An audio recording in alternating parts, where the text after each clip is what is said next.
All right. We did not get to the electric field due to a point particle, and I think that it might actually be a good idea to do this, and we do have a moment, so let's do this because you're going to need to do some exercises with this.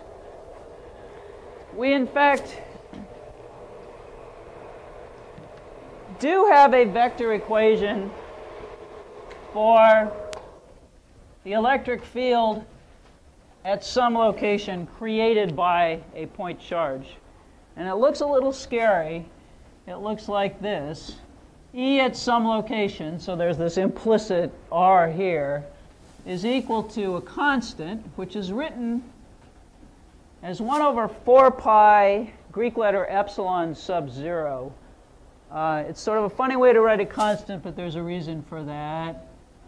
Q of the particle divided by, there's the magnitude of the relative displacement vector squared, r hat. What does that mean? It says that if we've got a particle here, say a proton, and we draw a vector r to an observation location here, then the electric field due to this particle points in the direction of r hat, which is this little unit vector here.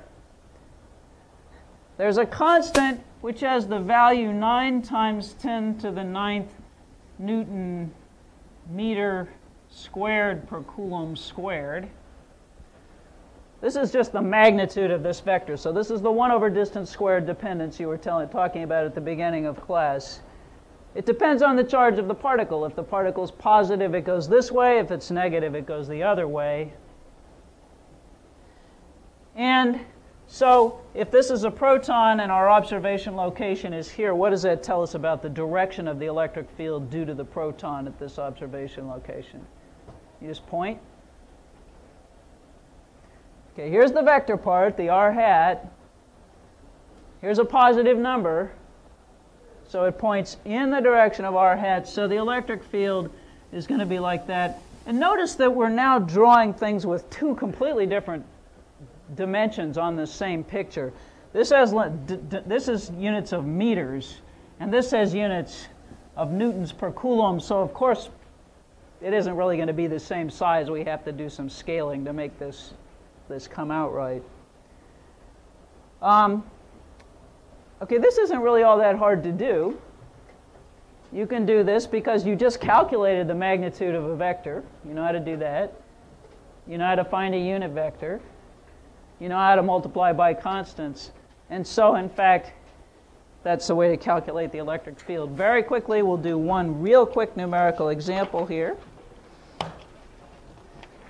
If this r vector is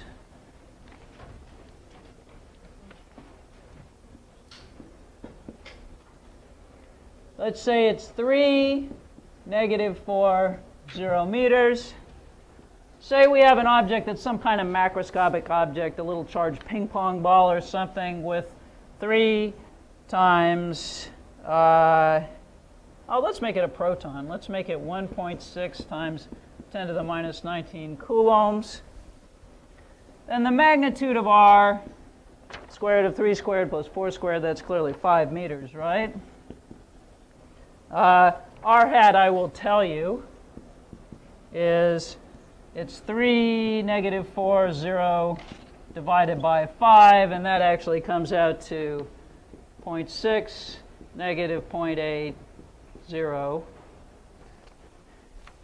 And so to get this whole thing, we take E is 9 times 10 to the 9th Newton meters squared per Coulomb squared, 1.6 times 10 to the minus 19 coulombs. We divide by 5 meters, the quantity squared. We multiply by 0.6, -0.8, 0. And it comes out to be some number in newtons per coulomb. And what I actually get is 3.5 times 10 to the minus 11, -4.6 times 10 to the minus 11, 0. newtons per coulomb. So it is kind of big, but you just chug through it. There's nothing magical about it. Okay? You'll probably have to do that for homework.